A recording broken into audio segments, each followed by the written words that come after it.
Hello everyone, आज का हमारा टॉपिक है हेमिकॉर्डेटा। आज हम पढ़ने वाले हैं हेमिकॉर्डेटा के बारे में। देखिए, इसके नाम में कॉर्डेटा आपको दिख रहा होगा, बट ये कॉर्डेटा का मतलब ये नहीं कॉर्डेटा फाइलम का है। ठीक है, कॉर्डेटा का मतलब होता है जिसमें नोटोकॉर्ड प्रेजेंट हो। नोटोकॉर्ड जो होता है एक स्पेशल करेक्टर होता है, एक स्पेशल क्या होता है स्ट्रक्चर होता है जो कि सिर्फ और सिर्फ कॉर्डेटा के अंदर ही प्रेजेंट होता है। ठीक है, हेमिकॉर्डेटा के अंदर नहीं होता।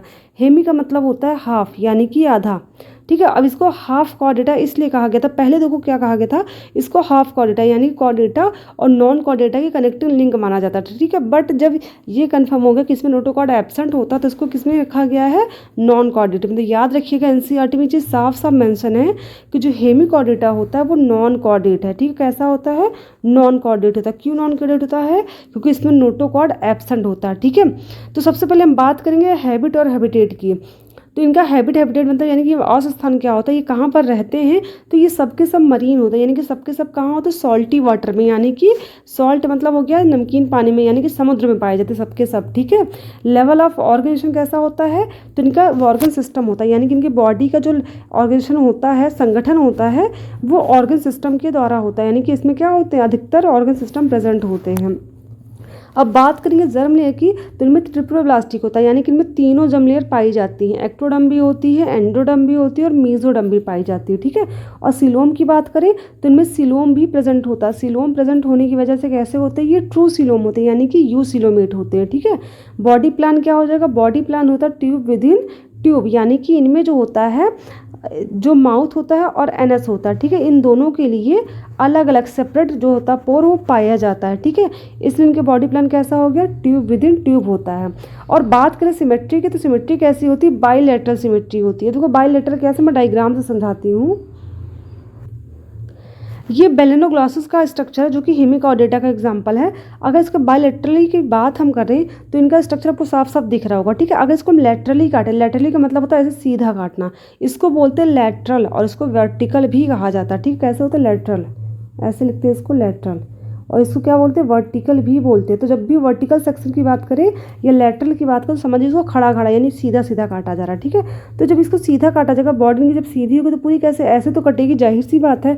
तो दोनों पार्ट, जो ये ए वाला मान लो, ये बी मान लो, तो जो ए और बी पार्ट होता है ना, दोनों इक्वल हाफ में डिवाइड होते हैं, यानी कि ए और पार्ट जो होता है सिमिलर होता है एक दूसरे का। ठीक है, तो जब भी किसी भी ऑर्गन को लैटरली यानी कि सीधा काटा जाता है, दो भाग में डिवाइड किया जाता है, तो अगर उनके दोनों भाग एकदम सेम है एक दूसरे के, तो वहाँ पर कैसे सिमेट्री पाई जाती है, तो वहाँ पर होती है बाईलैटरल सिमेट्री। ये सिमेट्री हमारी बॉडी में भी देखने को मिलती है।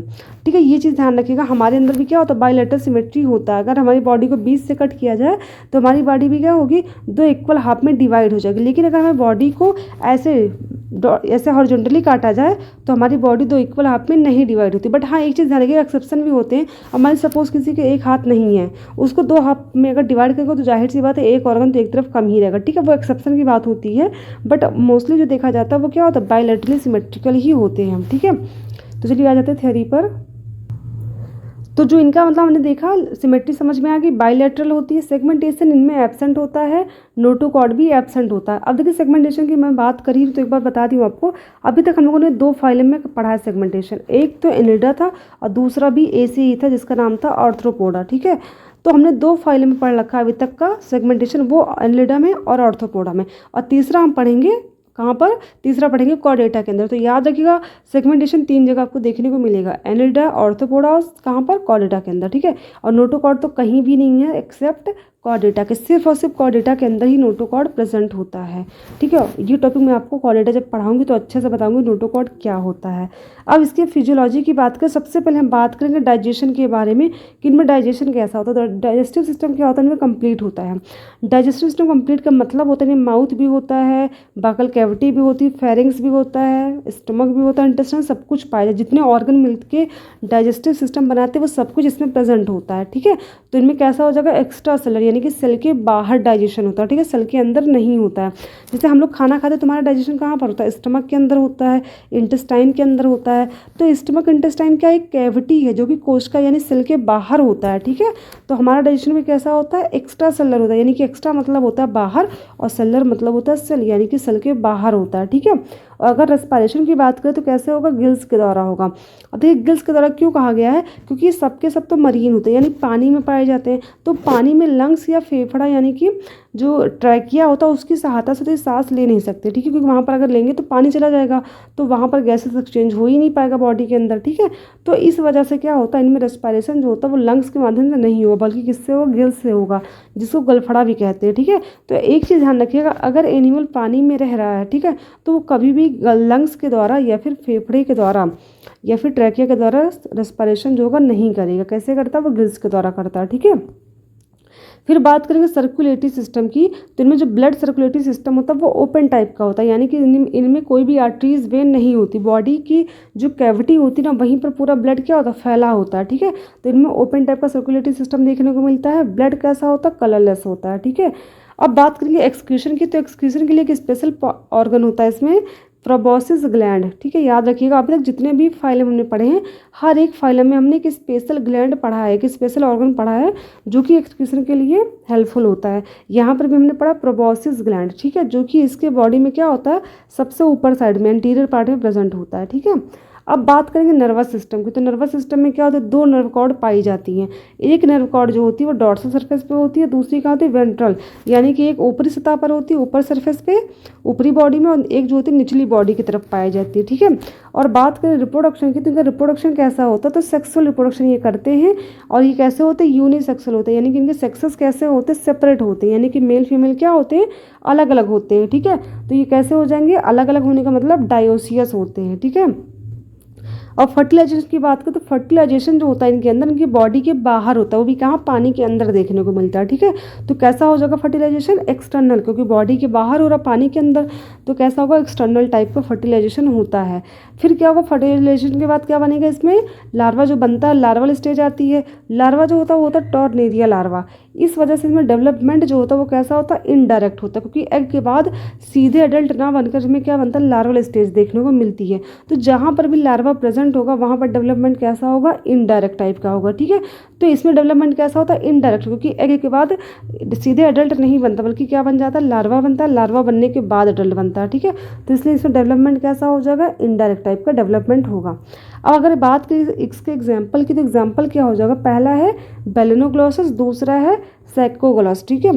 तो सैकोग्लॉसस दोनों एग्जाम्पल आपको डायग्राम एनसीईआरटी में दिए गए हैं, बट एनसीईआरटी में सिर्फ बेलेनोग्लॉसस का ही डायग्राम दिया गया है, ठीक है। अब बात करते हैं कुछ इसके स्पेशल पॉइंट की, जो कि हमें याद करना जरूरी है, जानना भी ज़रूरी है। तो हेमिकॉर्डेटा जो होता है बिलोंग्स टू नॉन कॉर्डेट, यानी कि इनको नॉन कॉर्डेट में रखा गया। सबसे मेन रीज़न होता है क्योंकि इसमें नोटोकॉर्ड जो होता है वो एब्सेंट होता है। दूसरी बात, hemichordate have a rudimentary structure. अभी रूडिमेंट्री स्ट्रक्चर का मतलब क्या होता है, रूडिमेंट्री का मतलब होता है प्राथमिक स्ट्रक्चर, यानी कि ऐसा स्ट्रक्चर जो पूरी तरीके से विकसित ना हो, यानी कि डेवलप ना हो। In the collar region called stomochord. अब कॉलर रीजन क्या होता है, बॉडी के सबसे ऊपर होता है प्रोबोसिस वाला पार्ट, फिर होता है कॉलर रीजन, जैसे हमारी गर्दन होती है, नेक होता है ना, वैसे इनमें होता है कॉलर रीजन, ठीक है। तो याद रखिएगा ये होता है कॉलर रीजन। वहीं पर क्या होता है, एक रूडिमेंट्री स्ट्रक्चर, यानी कि अनडेवलप, यानी कि बहुत कम विकसित स्ट्रक्चर पाया जाता है, जिसको कहते हैं स्टोमोकॉर्ड। क्या कहते हैं, स्टोमोकॉर्ड। ये बात याद रखिएगा, स्टोमोकॉर्ड कहाँ पाया जाता है, कॉलर रीजन में पाया जाता है, वो भी कहाँ पर, ओइसोफेगस, यानी कि फेरिंग्स जो होता है और जो बकल कैविटी होता है उसी के आसपास ये स्ट्रक्चर पाया जाता है। और ये कैसा होता है, रूडिमेंट्री होता है, यानी कि बहुत कम विकसित होता है, ठीक है। और जो स्टोमोकॉर्ड होता है ये इंपॉर्टेंट क्यों है, क्योंकि ये जो होता है सिमिलर टू नोटोकॉर्ड, ये नोटोकॉर्ड के सिमिलर होता है, बट ये नोटोकॉर्ड नहीं होता है, ठीक है। सिमिलर होने की वजह से इसको कई टाइम तक कॉर्डेटा के अंदर रखा गया था, बट ये कॉर्डेटा नहीं होता है। जब ये क्लियर हो गया कि स्टोमोकॉर्ड जो होता है वो नोटोकॉर्ड नहीं है, बल्कि क्या है, नोटोकॉर्ड की तरह ही एक स्ट्रक्चर है, जो कि कैसा होता है, अल्प विकसित होता है, यानी कि रूडिमेंट्री स्ट्रक्चर है, जो कि कहाँ पर पाया जाता है, कॉलर रीजन में पाया जाता है। इस वजह से याद रखिएगा कि नोटोकॉर्ड जो होता है उसकी तरह के इसमें क्या होता है कि स्ट्रक्चर होता है, इसको बोलते हैं स्टोमोकॉर्ड, और ये कॉलर रीजन में पाया जाता है, जो कि रूडिमेंट्री स्ट्रक्चर होता है, यानी कि अल्प विकसित स्ट्रक्चर होता है, ठीक है। तो ये पॉइंट बहुत इंपॉर्टेंट है। फिर नेक्स्ट देखते हैं, दे आर वर्म लाइक, यानी कि कैसे होते हैं, वर्म में कीड़े की तरह इनकी शेप होता है, ठीक है। ये कैसे होते हैं, hemichordate is also known as tongue worm, इनको टंग वर्म भी कहते हैं। टंग वर्म जैसे हमें जीभ जो होती है उसको कहते हैं, ठीक है। तो हमें जीभ की तरह इनका स्ट्रक्चर थोड़ा सा होता है, जैसे जीभ होती है, अगर उसको मोड़ के देखें तो सेम ऐसे ये भी दिखाई देते हैं, इसलिए इनको क्या कहते हैं, टंग वर्म कहते हैं। तो बेलेनोग्लॉसस जो होता है, बेलेनोग्लॉसस को टंग वर्म कहते हैं। द बॉडी सिलेंड्रिकल, इनकी बॉडी कैसे होती है, बेलनाकार होती है, एंड इज कम्पोज ऑफ, किससे मिलकर बनी होती है, एंटीरियर प्रोबोसिस यानी कि सबसे ऊपरी भाग प्रोबोसिस से, और एक बीच में होता है कॉलर रीजन, सबसे लंबा होता है ट्रंक, यानी कि बॉडी 3 भाग में डिवाइड होती है। सबसे ऊपर होता है प्रोबोसिस, फिर बीच में होता है कॉलर रीजन, और सबसे लंबा वाला नीचे वाला भाग होता है ट्रंक वाला भाग। ठीक, अब मैं सीधा आपको डायग्राम दिखा देती हूँ, अच्छे से क्लियर हो जाएगा। ये डायग्राम आपको दिख रहा होगा। ठीक है, तो सबसे ऊपर जो हरा वाला भाग है ये प्रोबोसिस है, यहीं पर होती है प्रोबोसिस ग्लैंड जो कि हेल्प करती है एक्सक्रीशन में, और ये होता है कॉलर वाला भाग।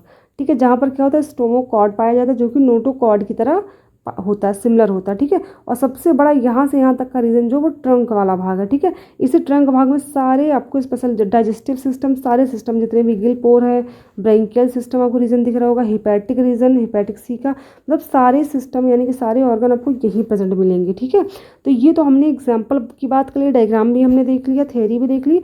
तो इस टॉपिक में अगर आपको कोई भी डाउट है ना तो आप कमेंट करके बता सकते हैं, और अगर आप मुझसे कोई भी टॉपिक पढ़ना चाहते हैं तो वो भी टॉपिक बताइए, मैं आपको ज़रूर पढ़ाऊँगी। और हाँ, साथ में ये भी मेंशन कर दीजिएगा कि आप किस चीज़ की तैयारी करें और किस चीज़ के लिए आपको उस टॉपिक को पढ़ना है, ताकि मैं उसी लेवल का बना सकूँ वीडियो। ठीक है, और अगर आप चाहते कि मेरी वीडियो में कुछ भी चेंज हो, कोई भी सुझाव देना चाहते हैं तो वो भी कमेंट करके ज़रूर बताइएगा, मैं उसको फॉलो ज़रूर करूँगी। ठीक है, और थैंक यू।